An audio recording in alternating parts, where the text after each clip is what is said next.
এই মুহূর্তে সবচেয়ে বড় খবর দর্শক বন্ধুগণ, আপনারা জানেন যে 2026-এর বিধানসভা ভোটে কংগ্রেসের নেতা অধীর চৌধুরীর একটা প্রভাব মুর্শিদাবাদে দেখা যেতে পারে।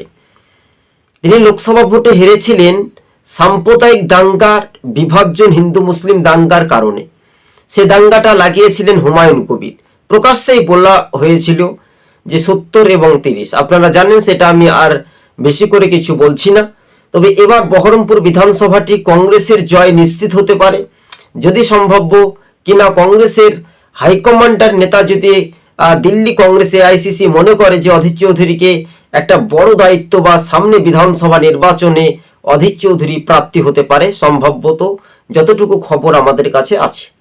অথবা এই যে মুর্শিদাবাদে কিন্তু ভাগ্য নির্ধারণের পথ সহজে, মুর্শিদাবাদ, মালদা, উত্তর দিনাজপুর এই 3 জেলা মিলে কংগ্রেসের ভোটের শতাংশটা অনেকটাই বাড়তে পারে।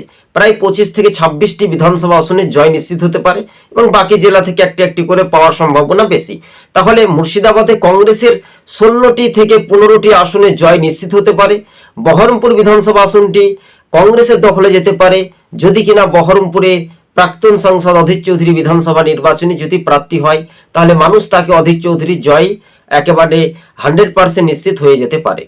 দর্শক বন্ধুগণ, সবুজবঙ্গ নিউজ চ্যানেলটি খুবই সংক্ষেপে আমরা তুলে ধরছি, কেননা নতুন বছর শুরুতেই আপনারা বুঝতেই পারছেন যে নতুন বছরের শুরুতেই এবার নতুন নতুন খেলা কি শুরু হবে।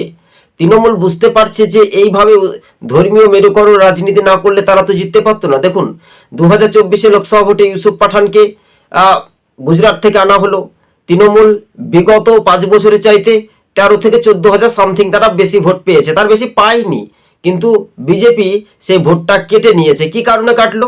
হিন্দু মুসলিম দাঙ্গার কারণে। মুসলিম এলাকাতে দরদ দেখালো তৃণমূলের হুমায়ুন কবির প্রকাশ্যে বলেছিল, এবং তৃণমূল বলল যে দেখো হিন্দুরা তোমরা ভোট দিবে, তোমরা বিজেপিকে দাও। এইভাবে একটা আত্মনাদ কিন্তু আমরা দেখতে পেয়েছিলাম।